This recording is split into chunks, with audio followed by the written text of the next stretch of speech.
Hello student, this is Anupam Gambhir and you are watching Anupam English classes.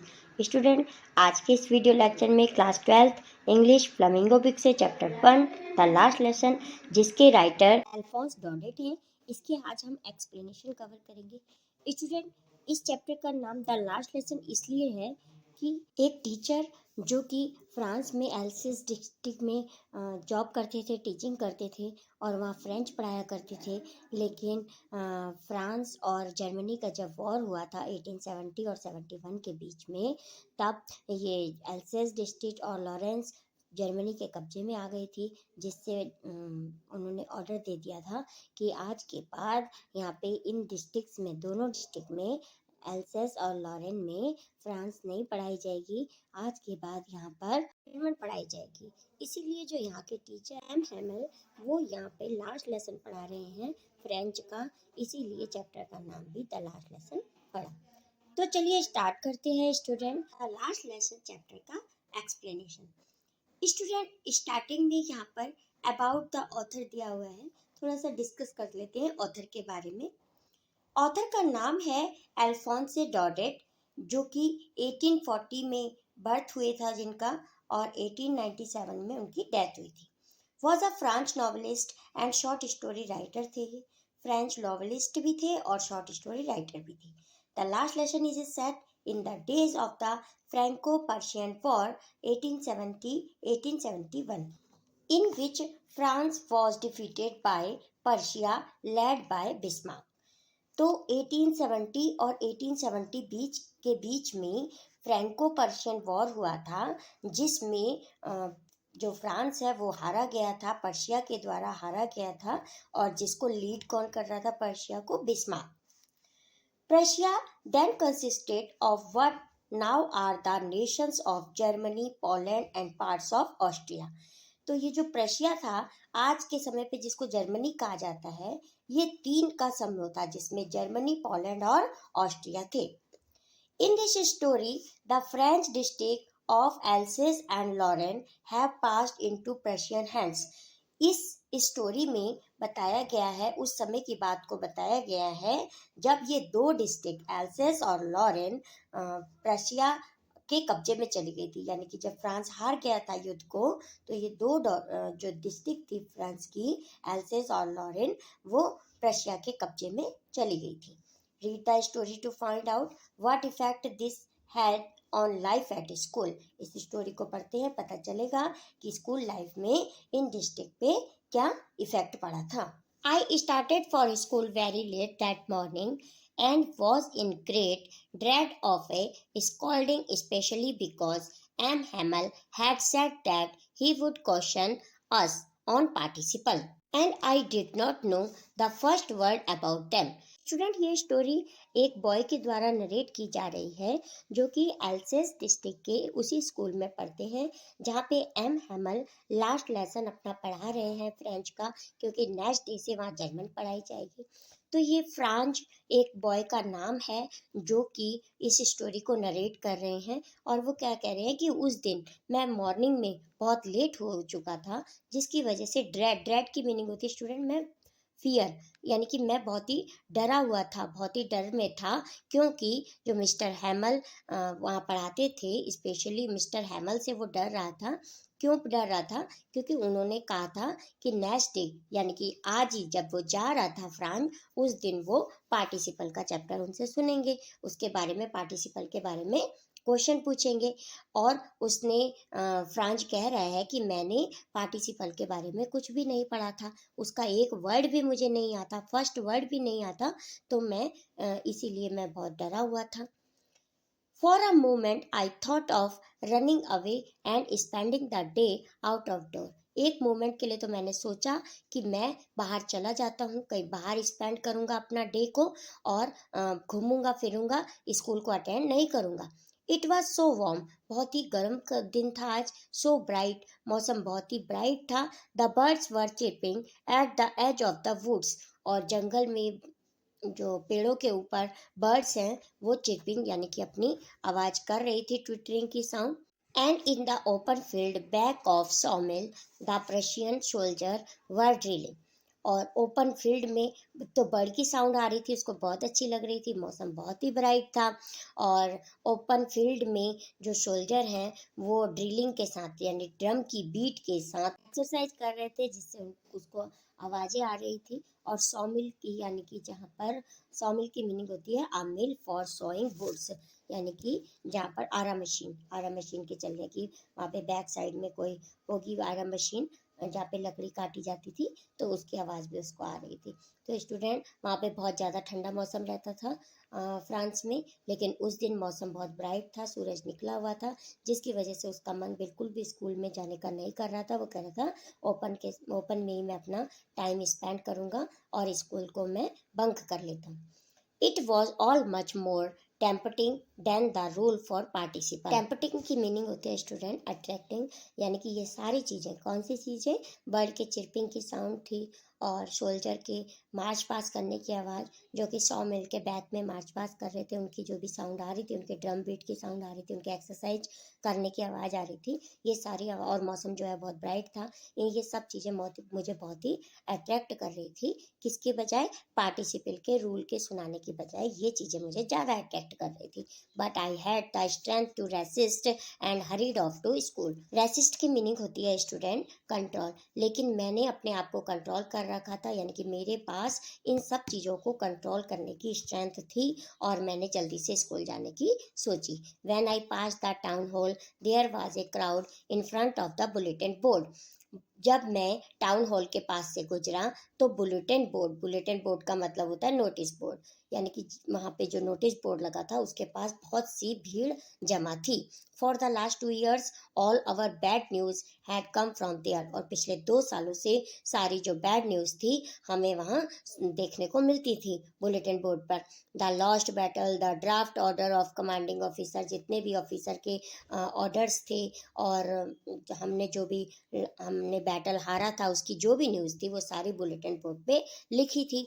And I thought to myself without stopping what can be the matter now. मैंने बिना रुके अपने आप ही सोचा कि क्या मैटर यहाँ पे हो सकता है जो कि इतनी भीड़ लगी हुई है, क्योंकि 2 साल से सारी बैड न्यूज़ इसी बुलेटिन बोर्ड पे ही मेंशन होती थी। तो इसलिए जो नरेटर हैं वो सोचते हुए जा रहे हैं कि क्या पता क्या मैटर हो सकता है जो आज की इतनी भीड़ लगी हुई है। Student, now we come on page number 3। Then as I hurried by as fast as I could go. तब मैं जितनी जल्दी मैं चल सकता था उतनी जल्दी जल्दी मैं चल के स्कूल की तरफ जा रहा था। The blacksmith Wachter who was there with his apprentice. तो जो ब्लैक स्मिथ यानी कि जो लोहार है उसका नाम क्या था, वॉचर था, वो वहाँ पर था। और उसके साथ कौन था, उसका अप्रेंटिस यानी कि उसका लर्नर यानी कि ट्रेनी जो उसके अंडर में काम कर रहा था। Reading the bulletin called after me. और उसने मुझे बुलाया। Do not go so fast, इतनी तेज तेज मत चलो बब। बब यहाँ पे एक निकनेम यूज किया गया है, बॉय यानी कि प्यारे बच्चे, इतनी तेज तेज मत चलो उसका कहना था लोहार का।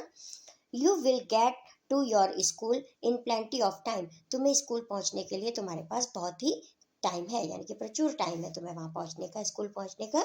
I thought he was making fun of me. मैंने सोचा कि वो मेरी जो है मजाक बना रहा है, लोहार ब्लैक स्मिथ है।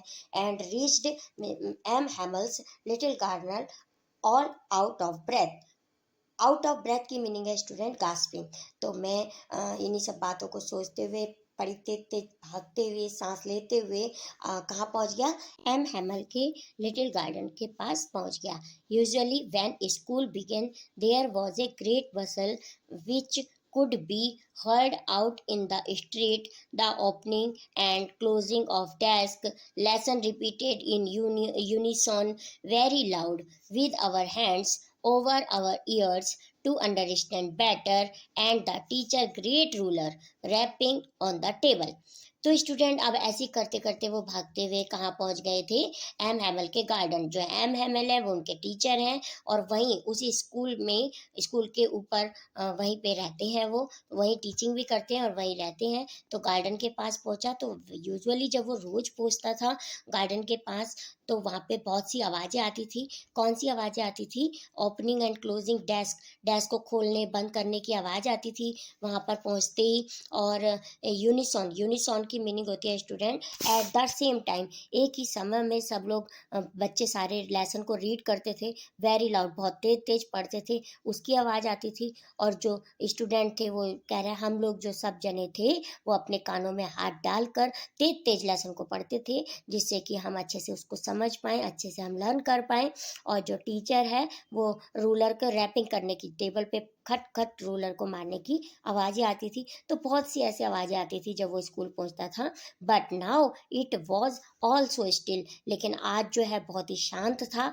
I had counted on the commotion to get to my desk without being seen, but of course that day everything had to be as quiet as Sunday morning. लेकिन आज कह रहे हैं कि ऐसा कुछ भी नहीं था, कोई भी साउंड नहीं आ रही थी, और मुझे बिल्कुल ही आज तो अलग दिखाई दे रहा था। ऐसा लग रहा था कि जैसे संडे मॉर्निंग हो। संडे मॉर्निंग में क्या होता है, स्कूल से कोई आवाज़ें नहीं आती, किसी प्रकार की साउंड सुनाई नहीं देती, बिल्कुल शांत होता है। तो ऐसे ही संडे मॉर्निंग की तरह आज मुझे लग रहा था। ये सब बातें नरेटर सोच रहे हैं। दो द विंडो आई सा माई क्लासमेट, और जैसे ही उन्होंने विंडो से अपने क्लासमेट को देखा, ऑलरेडी इन देयर प्लेसेस, सभी अपने प्लेसेस पे बैठे हुए थे, and M Hamel walking up and down with his terrible iron ruler under his arm. जो एम हैमल है, उनके टीचर हैं, वो रूलर को अपने आर्म के नीचे रखा हुआ था उन्होंने, और इधर उधर घूम रहे थे। I had to open the door and go in before everybody, मैंने डोर को ओपन किया और सबके आगे से निकला। You can imagine how I blushed and how frightened I was. तो ब्लश्ड की मीनिंग होती है student came red in the face because of ashamed, उसको बहुत शर्म आ रही थी और फेस बिल्कुल उनका जो है रेड पड़ गया था। किसका? फ्रांज का। फ्रांज कौन है? नरेटर है जो इस स्टोरी को सुना रहे हैं। तो वो कह रहे हैं कि आप इमेजिन कर सकते हैं कि मेरा फेस बिल्कुल रेड पड़ गया था शर्म के कारण, क्योंकि मुझे पार्टिसिपल का चैप्टर नहीं आता था और मुझे बहुत ही डर लग रहा था। बट नथिंग हैपन, लेकिन ऐसा कुछ भी नहीं हुआ। M Hamel saw me and said very kindly, M Hamel जो वहाँ टीचर थे क्लास में, उन्होंने मुझे देखा और बहुत ही प्यार से कहा, go to your place quickly, जल्दी से अपने स्थान पर जाओ। लिटिल फ्रांज, उसको फ्रांज को बोला कि आप अपने स्थान पर बैठो, बहुत ही प्यार से बोला टीचर ने। We were beginning without you, हम तो अभी तुम्हारे बिना ही शुरू करने वाले थे। आई jumped over the bench and sat down at my desk, bench के ऊपर से जंप करते हुए मैं अपने डेस्क पे जाकर बैठ गया। Not till then, when I had got a little over my fright, did I see that our teacher had on his beautiful green coat and his frilled shirt and the little black silk cap all embroidered that he never wore except on inspection and prize days. तब तक मैं बहुत ही डरा हुआ था जब मैंने देखा, लेकिन तब मैंने देखा कि जो मेरे टीचर हैं उन्होंने बहुत ही सुंदर ग्रीन कलर का कोट पहना हुआ है और एक फ्रिल शर्ट पहनी हुई है, ऐसी शर्ट जिस पे फ्रिल लगी हुई है, शर्ट पहनी हुई है, और एक ब्लैक कलर की कैप लगाई हुई है जो कि सिल्क की है, और ऑल एम्ब्रॉयडेड, ये सभी चीज़ें क्या है? एम्ब्रॉयडेड हैं। That he never war except on inspection, वो केवल जो ये टीचर ने ड्रेस पहनी हुई है वो केवल या तो वो इंस्पेक्शन के दिन, यानी कि जब चेकिंग करने के लिए है आते हैं तब पहनते थे, या फिर प्राइज डिस्ट्रीब्यूशन के दिन पहनते थे ऐसे कपड़े। तो वो कह रहे हैं कि मैंने देखा कि आज टीचर ने ये सब अपने जो पसंदीदा कपड़े पहने हुए हैं। Beside the whole school seem to so strange and solemn, solemn की मीनिंग होती है स्टूडेंट सीरियस, और पूरा स्कूल, ना केवल वे, जबकि पूरा स्कूल ही बहुत ही अजीब दिखाई दे रहा था और बहुत ही स्ट्रेंज लग रहा था। But the thing that surprised me most was to see on the back benches that were always empty the village people sitting quietly like ourselves. लेकिन एक चीज़ ने तो मुझे बहुत ही सरप्राइज कर दिया जब मैंने देखा कि बैक बेंचेस, लास्ट की सीटें जो हमेशा खाली रहती थी, आज उस पर कुछ विलेज के लोग बैठे हुए हैं जो कि बहुत ही शांत। फिर कह रहे हैं कि हमारी तरह जो गांव के लोग बैक बेंचों पे बैठे हुए हैं वो भी बहुत शांत बैठे हुए हैं, जैसे कि ओल्ड हाउसर, ये नाम है किसी का, विद हिज 3 कॉर्न हैट, उन्होंने थ्री कॉर्नर वाली हैट लगा रखी है। द फॉर्मर मेयर बैठे हैं, द फॉर्मर पोस्ट मास्टर बैठे हैं, एंड सेवरल अदर बिसाइड्स, और उसके साथ कुछ और लोग भी बैठे हैं। फॉर्मर वर्ड यानी कि जो बहुत पुराने बूढ़े वृद्ध लोग वहाँ पे जो मेयर थे उसी गांव के, और जो पोस्ट मास्टर थे वो भी बैक बेंचों पे बैठे हुए हैं और उनके साथ और लोग भी बैठे हुए हैं। एवरीबडी लुक सैड, सभी लोग बहुत ही दुखी दिखाई दे रहे हैं। And Hauser had brought an old primer thumbed at the edges and he held it open on his knees with his great spectacle laying across the pages। तो अब बता रहे हैं नरेटर कि सब लोग बहुत ही दुखी दिखाई दे रहे हैं, और वो जो हॉजर है, ओल्ड हॉजर, वो अपने साथ एक प्राइमर की बुक लाए। प्राइमर यानी कि जिस पे अल्फ़ाबेट, जो बेसिक बुक होती है, अल्फ़ाबेट्स ABCD लिखे रहते हैं, वैसी बुक लेके आए हैं। और वो बहुत ही थम्ड, थम्ड का मतलब बहुत ही पुरानी फटी हुई, पेज उसके मुड़े हुए, ऐसी बुक लेके आए हैं। और उसके जो किनारे हैं, बुक के किनारे बहुत ही मुड़े हुए हैं, और वो उन्होंने अपने घुटने पे रखी हुई है, और उसी पेज के ऊपर, उसी बुक के ऊपर उनका स्पेक्टिकल भी पड़ा हुआ है। While I was wondering about it all, M. Hamel mounted his chair and in the same grave and gentle tone which he had used to me said। मैं इस सब के बारे में सोच ही रहा था तो एम हैमल मुड़े, अपनी चेयर पे बैठे, और सेम ग्रीव में, यानी कि जैसे उन्होंने जेंटल टोन में मेरे से बात की थी, वैसे जैसे मुझे कहा था कि प्यार से अपनी सीट पे आकर बैठो, उसी तरह से वे बोलते हैं। क्या कहते हैं? My children, this is the last lesson I shell give you, कि बच्चों, प्यारे बच्चों, आज ये मेरा लास्ट लेसन है जो कि मैं तुम्हें बताऊंगा, समझाऊंगा। The order has come from Berlin to teach only German in the school of Alsace and Lorraine. Berlin से, बर्लिन क्या है? जो कि जर्मनी की कैपिटल है, प्रशिया की जो कि कैपिटल है बर्लिन, वहाँ से ऑर्डर आया है कि आज के बाद एल्सेस और लॉरेन में, इन दोनों डिस्ट्रिक्ट में कल से जर्मन पढ़ाई जाएगी। तो इसीलिए आज मेरा लास्ट लेसन है, इसीलिए स्टूडेंट इस चैप्टर का नाम भी द लास्ट लेसन पढ़ा। The new master comes tomorrow, जो नए टीचर हैं वो तुम्हारे कल से आ जाएंगे। This is your last French lesson, French का ये लास्ट लेसन है। I want you to be very attentive, तो इसीलिए मैं चाहता हूँ कि तुम बहुत ध्यान से सुनो। What a thunderclap these words were to me. Thunderclap की मीनिंग होती है स्टूडेंट, इन सभी चीज़ों को, इन सभी वर्ड्स को सुन के मैं बहुत ही शॉक हो गया, अचंभित हो गया। ओ the wretches, that was what they had put up at the town hall। ओ, अब अपने आप ही क्या सोच रहे हैं नरेटर? रैचेस की मीनिंग होती है अनहैप्पी पर्सन या अनफॉर्चुनेट हैपनिंग। अच्छा, तो जो नोटिस बोर्ड पे लिखा हुआ था तो उसमें कुछ ऐसा ही लिखा होगा, तो वो आप कल्पना कर रहे हैं, क्योंकि जब आ रहे थे वो नोटिस बोर्ड के पास बहुत भीड़ थी और वहाँ पे बैड ही न्यूज़ लिखी रहती थी, तो अब वो कल्पना कर रहे हैं नरेटर कि अच्छा, तो ये सब बातें लिखी थी नोटिस बोर्ड पे, ये सब सुन के वो चौंक जाते हैं। My last French lesson, why I hardly knew how to write। French कहते हैं, अरे ये मेरा लास्ट लेसन है फ्रेंच का, मैंने तो अच्छे से अभी फ्रेंच को लिखना भी नहीं सीखा है। I should never learn any more, मुझे तो इसके बारे में ज़्यादा कुछ भी नहीं आता। I must stop there then, अब क्या मुझे केवल यहीं पर रुकना होगा, मतलब अब फ्रेंच में नहीं सीख पाऊंगा। Oh how sorry I was not learning my lesson, oh मुझे बहुत अफसोस हो रहा है कि मैंने अपने लेसन को अच्छे से नहीं सीखा। फॉर सीकिंग बर्ड, मैंने अपना जो टाइम है वो किस में बिता दिया? बर्ड के जो अंडे थे, बर्ड्स एग, बर्ड के जो अंडे ढूंढने में अपना टाइम बिताया। और गोइंग स्लाइडिंग ऑन द सार, सार यहाँ पे एक रिवर का नाम है स्टूडेंट, तो जो सार के किनारे पे जाके स्लाइडिंग करने में मैंने अपना टाइम वेस्ट कर दिया। My books that had seemed such a nuisance a while ago so heavy to carry. अब आगे सोचते हुए, यही सब बातें सोचते हुए आगे कहते हैं, फ्रांच जो नरेटर हैं कह रहे हैं, अरे ये जो बुक मुझे एक समय पे बहुत ही भारी लगती थी, और न्यूसेंस यानी कि जो उनको उठाने में मुझे बहुत प्रॉब्लम होती थी, बर्डन लगता था। My grammar and my history of the saints were old friends now that I couldn't give up. अब ये सारी जो हिस्ट्री, ग्रामर की से सब बुकें मेरे लिए पुरानी हो गई, यानी कि इन सबको अब मुझे छोड़ना होगा। एंड एम हैमल टू, और जो एम हैमल को भी, the idea that he was going away that I should never see him again, अब हम इन टीचर से आगे कभी नहीं देख पाएंगे, इनसे नहीं मिल पाएंगे।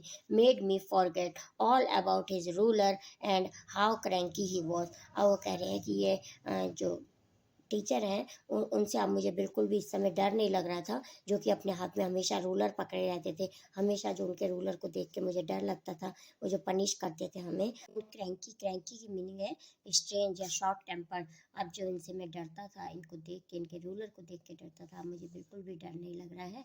और फिर आगे क्या कहते हैं, poor man, it was in humour of this last lesson that he had put on his fine Sunday cloth. Oh बेचारे सर, अब वो समझ गया कि आज सब लोग क्यों आए हैं, और इन्होंने संडे क्लोथ, जो इनके टीचर हैं, इन्होंने संडे यानी कि अपने फेवरेट क्लोथ, बेस्ट क्लोथ जो है उनके क्यों उन्होंने पहने हैं, क्योंकि उनका वो लास्ट लेसन है। And now I understood why the old men of village were sitting there in the back of the room। अब वो कह रहा है, फ्रांस सोच रहा है कि अब मैं पूरी तरह से समझ गया कि ये जो विलेजर्स हैं, बूढ़े लोग हैं, वृद्ध लोग गाँव के हैं, जो लास्ट बेंचों पे बैठे हैं, ये क्यों बैठे हैं। It was because they were sorry, वो इसलिए बैठे हैं क्योंकि वो उनको सॉरी फील हो रहा है, वो बहुत ही परेशान है। Too that they had not gone to school more, अब वो देख रहे हैं कि अब ये स्कूल ज़्यादा दिन तक नहीं चलेगा। It was their way of thanking our master for his 40 years of faithful service. अब वो इस तरीके से अब हमारे टीचर को, जो कि 40 साल से यहाँ पे काम कर रहे हैं, हमें पढ़ा रहे हैं, उनको वो इस तरीके से थैंक करने आए हैं, यानी कि आज उनका वो लास्ट लेसन पढ़ के उनको इस रूप में थैंक यू कहने आए हैं। कौन? विलेजर्स, जो गाँव के वृद्ध लोग। And of showing their respect for the country that was their no more, और वो अपनी इस कंट्री को अधिक रिस्पेक्ट दे रहे हैं। इस प्रकार से रिस्पेक्ट दे रहे हैं, कैसे दे रहे हैं कि उनके टीचर का जो लास्ट लेसन है फ्रेंच का, उसको सुनकर ये रिस्पेक्ट दे रहे हैं अपने कंट्री को, जो कि अब ज़्यादा दिन तक नहीं चल पाएगी, मतलब यहाँ पे फ्रेंच जो है वो और नहीं पढ़ाई जाएगी। तो उनको थैंक यू करने के लिए सभी गाँव के लोग आए हैं, और वो पीछे बैठ के लास्ट लेसन को सुन रहे हैं, अच्छे से पढ़ रहे हैं। स्टूडेंट, पेज नंबर 5 का फर्स्ट पैराग्राफ कंप्लीट होता है। इसी के साथ इस वीडियो लेक्चर को, जो कि पार्ट 1 है द लास्ट लेसन का, यहीं पे कंप्लीट करते हैं। नेक्स्ट वीडियो लेक्चर में इसी चैप्टर को कंटिन्यू करेंगे पार्ट 2 में। Thank you so much for watching. मिलते हैं नेक्स्ट वीडियो लेक्चर में। बाय।